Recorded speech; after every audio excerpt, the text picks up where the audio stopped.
Fematik lærerdiagram. Her ser vi holdkredsen, så går igennem alle stopknapper, går hen og tænder for den grønne lys, som vi bruger til en holdkreds. Og tænder også for motoren, som hele tiden kører, når holdkredsen er i gang. Holdkredsen slukker så også for den normally close, som slukker for de røde lys.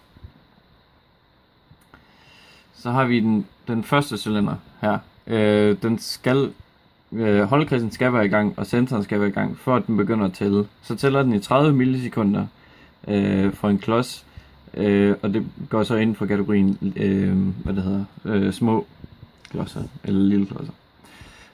Og så har vi en timer off, T-off, som extender signalet, som gør, at cylinderne kan nå at komme tilbage igen. Så har vi så fra mellemklodser, det samme gælder herover. De begge to skal være tændt. Og så er det 100 millisekunder den her gang. Og det er så stadigvæk extended.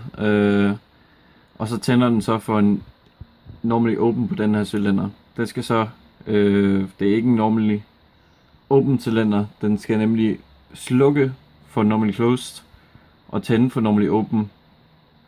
Og så derefter bagefter igen, så tænd for normally closed, så cylinderen holder sig lukket igen. Og hernede har vi sådan de store klodser, hvor de to igen skal være tændt. Så er det 1750 millisekunder for de her klodser, og de bliver så også extended ligesom den første. Ja. Det er sådan lidt, det kommer til.